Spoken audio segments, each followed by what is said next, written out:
नमस्कार मित्रों, स्वागत है आपका इस YouTube चैनल पे।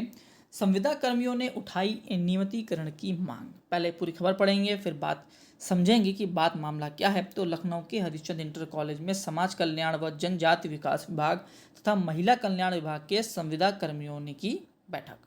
मामला क्या है? तो समाज कल्याण व जनजाति विभाग विकास विभाग तथा महिला कल्याण विभाग के संविदा कर्मियों ने रविवार को लखनऊ स्थित हरिश्चंद्र इंटर कॉलेज में एकत्र होकर नियमितीकरण के लिए आवाज़ उठाई। बैठक में दोनों विभाग के आउटसोर्सिंग व संविदा कर्मियों ने अपनी व्यथा राज्य सरकार कर्मचारी परिषद के अध्यक्ष JN तिवारी को बताई।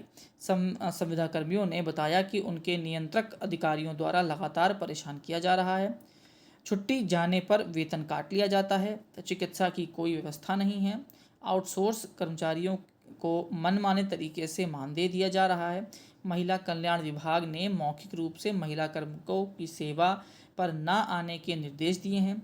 परिषद के अध्यक्ष तिवारी ने प्रदेश भर से जुटे कर्मचारियों से कहा कि राज्य कर्मचारी संयुक्त परिषद संविदा एवं आउटसोर्सेस कर्मचारियों की आवाज़ मुख्यमंत्री तक पहुंचा रहा है। महिला कल्याण विभाग की संविदा कर्मियों को नौकरी से नहीं निकालने के लिए अपर मुख्य सचिव कार्मिक द्वारा पत्र भेजे जाने के बाद भी ऐसा किया जाना आश्चर्य का विषय है। उन्होंने मुख्यमंत्री से महिला कल्याण विभाग की कर्मियों को शोषण से मुक्ति दिलाने की मांग की है। साथ ही 5 महीने से उनके रुके मानदेय पर भुगतान कराने का मुद्दा भी उठाया।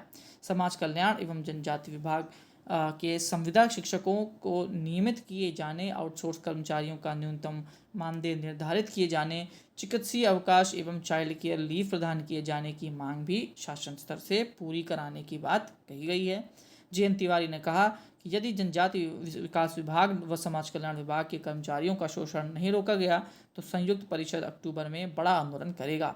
बैठक में परिषद के महामंत्री स्वयं मौजूद रहे। अब देखिए, बात करते हैं सबसे पहले तो संविदा कर्मियों का नियमितीकरण। देखिए, वैसे तो ये पॉसिबल नहीं है कि जब आप एक संविदा कर्मी के तौर पर भर्ती होते हैं तो आपसे एक साइन कराया जाता है। आपके पास पूरा उसमें सारी चीज़ें लिखित होती हैं कि आप जब आपको नौकरी मिल रही है, आप संविदा कर्मी बन रहे हैं, तो आप परमानेंट होने की मांग नहीं कर सकते। उस हिसाब से टेक्निकली देखा जाए तो देखिए पॉसिबल नहीं है नियमित होना।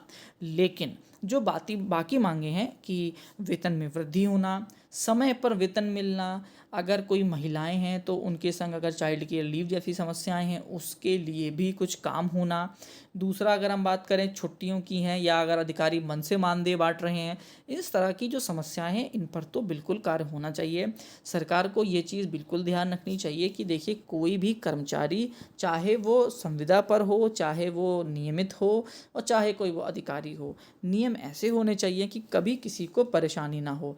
देखिए, आप मान के चलिए कि कोई भी सरकार हो, कोई भी विभाग हो या कोई एक फैक्ट्री भी, बिना कर्मियों के कोई चीज़ नहीं चल सकती। और यदि अगर आप चाहते हैं कि आपके कर्मी बहुत अच्छे से कार्य करें, अपना 100% दें, तो वो सुविधा भी चाहते हैं। अगर आप सुविधाएं नहीं देंगे तो कार्य तो होते हैं लेकिन ना तो वो मन से होते हैं और ना ही उनका कोई रिजल्ट आता है।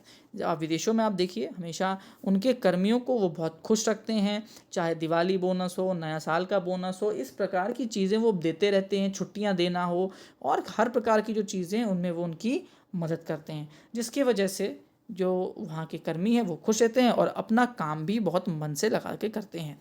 लेकिन यदि अगर हम अपनी बात करें तो यहाँ पर ये चीज़ें नहीं हैं।